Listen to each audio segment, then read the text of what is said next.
ከጥሬ ቆዳ እስካለቀላቸው የቆዳ ውጤቶች ድረስ የሚዘረጋው የዘርፉ ሰንሰለት ለኢኮኖሚ እድገት፣ ለስራ ፈጠራና ለውጭ ምንዛሬ ግኝት አይነተኛ ሚናን እየተጫወተ ይታያል። የስራ ዕድል ፈጠራን ለይተን ብናይ የቆዳ ውጤቶችን በማምረት ስራ ላይ ተሰማርተው ከውጤት የደረሱ በርካቶች ናቸው። ሙሉነሽ ደንበር ቀድሞ የነበራት በዘርፉ የመሰማራት መሻት ዘርፉ ብዙ ሊሰራበት የሚችል መሆኑን ከመረዳት ጋር ተዳምሮ የስራው አካል እንድትሆን አድርጓታል። ሁሉም ነው የሚመረተው። ከሌዘር ጃኬት፣ የሴቶች ቦርሳ፣ የወንዶች ቦርሳ፣ ጫማ እናመርታለን፣ ቀበቶ፣ ዋሌት፣ ሁሉንም የቆዳ ውጤት እናመርታለን። ጃኬቶች አሁን እስከ 4500 3000 አይነት አላቸው፣ ደረጃ አላቸው። ቆዳ በራሱ ደረጃ አለው። ከፍተኛው እስከ 5000 ብር ነው። ጥሩ ነገር ተሰርቶ ማለት ነው። የወንዶች ጃኬት፣ የሴቶች ቦርሳ እስከ 1200 ከፍተኛ የሚባለው 2500 2000 ይሸጣል።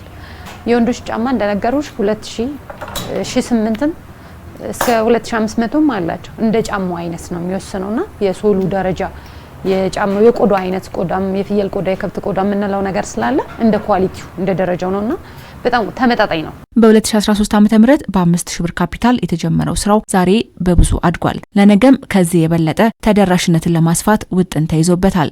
በ5000 ካፒታል ነው የጀመርነው። አሁን ላይ ወደ 2.3 ሚሊዮን ደርሰናል። አሁንም እናድጋለን ብለን እናስባለን። መንግስት ብድሮች ምናምን ቢያመቻችልን የተሻለ ለውጥ ላይ መምጣት እንችላለን። ሁሉ ቦታ ተደራሽ መሆን እፈልጋለሁ። በየክፍለ ሀገሩ ሱቆች ቢኖሩ ደስ ይለኛል።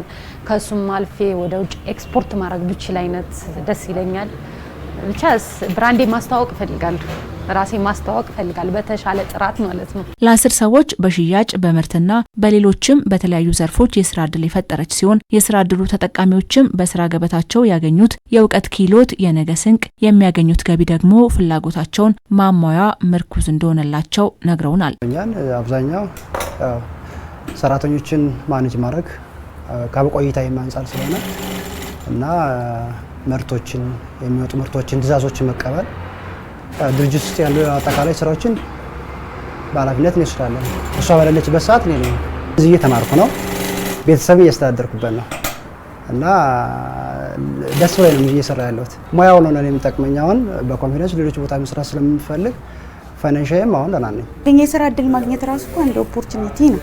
ለዛ ያው የስራ ዕድል ስታገኝ ወላንቺ ሰጥሽውን ጥቅሞች አሉ። እንደዛ ማለት ነው። ክህሎትም እናገኝበታለን። በሰራሽ ቁጥር የሆነ ክህሎትም ታገኛለሽ። ለብቻዬ ነው የምኖረው፣ ራሴን እያስተዳደርኩ ነው።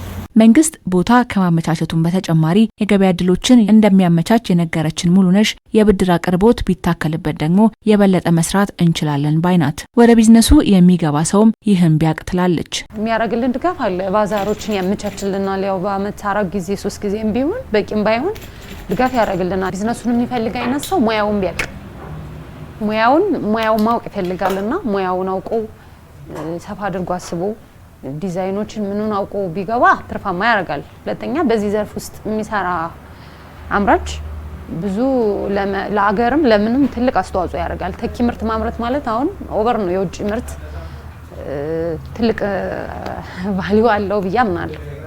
ማለት ጫማ ቢመረት አሁን በብዛት የሴቶች ቦርሳ የውጭ ምርት የማስቀረት እንትን አለ። ይሄ ደግሞ ለሀገር ትልቅ አስተዋጽኦ ያደርጋል።